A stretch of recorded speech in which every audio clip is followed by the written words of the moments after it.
Bom dia! O que que a gente não faz pelos alunos, né? Tô eu aqui gravando uma videoaula.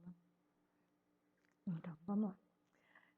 Alguns alunos me pediram para estar explicando para eles sobre as cantigas trovadorescas e a atividade que eu tinha pedido para fazer no plano de estudo em casa, tá? As cantigas trovadorescas, elas são as primeiras produções literárias que a gente tem notícia em Portugal, porque a literatura nossa, querendo ou não, ela nasceu em Portugal. Então a gente tem as origens da nossa literatura primeiro em Portugal, para depois estar vindo para o Brasil, certo?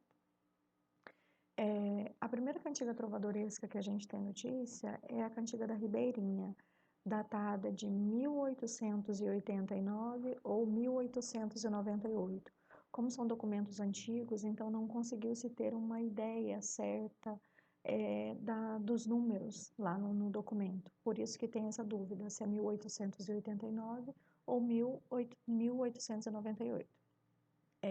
Lembrando que o trovadorismo é um conteúdo que vocês já têm no caderno, então eu vou dar só uma explicadinha, uma pincelada no que foi, tá? Cantigas são as produções literárias da época trovadoresca. E receberam esse nome de cantigas por quê? Porque elas eram escritas para serem cantadas ou declamadas. Eram escritas em forma de poesia, poesia dividida em estrofes e versos, com rimas, ritmo, tudo certinho. Porque aí o autor, que no caso o nome dele era Trovador, ele teria a opção de dizer, de declamar ou de cantar essas produções em praça pública. Imagina a vergonha, né, gente?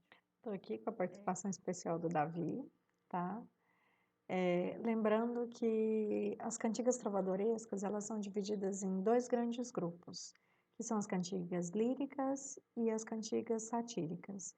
As cantigas líricas são as cantigas de amor e as cantigas de amigo, e as cantigas satíricas são as cantigas de escárnio e de maldizer. As cantigas de amor, elas são escritas em primeira pessoa, o eu lírico é masculino, ou seja, ele se identifica como um homem, e ele mostra a servidão amorosa. O que que é isso? Ele se coloca como escravo da mulher amada. Ele se dispõe a servi-la a qualquer custo. É como vocês costumavam brincar na sala, que colocavam ele como o trouxa da relação amorosa. A mulher, ela é inatingível e idealizada. Por quê? Porque geralmente ela é de uma classe superior e ele de uma classe inferior. Ela pertencia à classe alta e ele à classe baixa. Por isso que era um amor inatingível e a mulher era idealizada, tá? Ele apenas amava ela e muitas vezes ela não sabia. Era um amor platônico. O cenário era palaciano, porque essa mulher vivia no palácio, era de classes mais altas e ele de classes chamadas classes abastadas, e tem um sofrimento amoroso exagerado, extremamente exagerado, porque ele se coloca como escravo da mulher amada. Tem até um texto que a gente leu em sala, não sei se vocês lembram, que ele fala que se a mulher não olhar para ele, ele é capaz de morrer, ele sofre porque ela não está olhando para ele sofre porque ela não consegue perceber a presença dele ali, tá? E aí, depois das cantigas de amor, a gente tem a cantiga de amigo, que também é escrita em primeira pessoa. Aqui entra a questão da diferença, porque é como se fosse escrita em forma de diálogo. É como se a mulher, porque agora a gente tem um eu lírico feminino, mas os autores eram homens. Por quê? Eram como se os autores masculinos, os homens, eles dessem voz às mulheres, porque naquela época as mulheres eram proibidas de escrever. Elas só vão conseguir escrever uns 50 anos depois dessas produções literárias, talvez até mais, 50 a 70 anos depois das produções literárias trovadorescas, que as mulheres vão conseguir ganhar voz na literatura. Então, o eu lírico era feminino, mas os autores eram homens, tá? Os autores homens davam voz às mulheres e escreviam os poemas em forma de diálogo, como se a mulher estivesse conversando com alguém, perguntando pelo homem amado. E naquela época elas não podiam dizer que era namorado, que era amado. e chamava de amigo, por isso o nome Cantigas de Amigo. A mulher aqui, ela já sai da região palaciana e é uma mulher camponesa, e o cenário é rural. Lembrando que a cantiga de amor, o cenário era palaciano. Aqui na cantiga de amigo, o cenário é rural, o amor é realizável, porque muitas vezes eles são da mesma classe social, ou a mulher é de uma classe inferior e o homem de uma classe superior, mas ela vê a possibilidade desse amor ser realizado. E aqui também a gente tem um sofrimento amoroso. Então, são chamadas de cantigas líricas por quê? Porque tratam do amor, do sentimento amoroso, e ambas, tanto a cantiga de amor quanto a cantiga de amigo, falam do sofrimento amoroso, tá? Agora a gente vai passar para as cantigas de escárnio.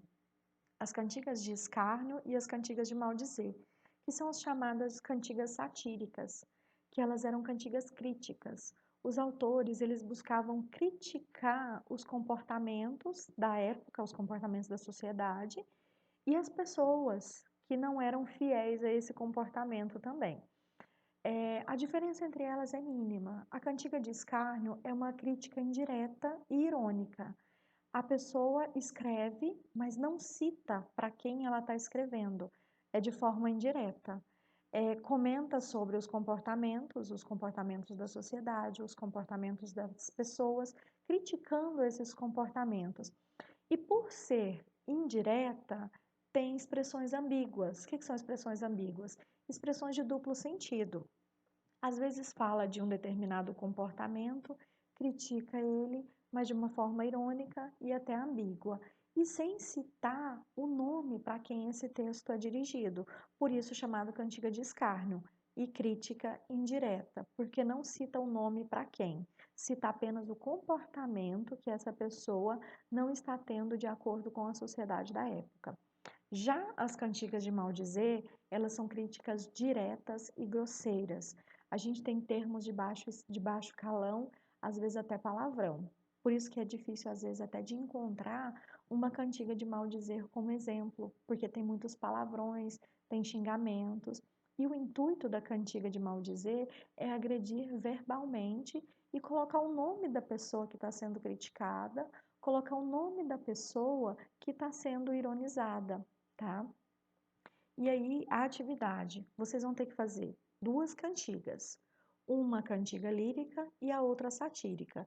Aí você vai escolher, dentro da cantiga lírica, você vai fazer uma cantiga de amor ou uma cantiga de amigo. Lembrando que a sua cantiga tem que estar dentro dos moldes, dentro das características expostas dessas cantigas líricas, ou a de amor ou a de amigo.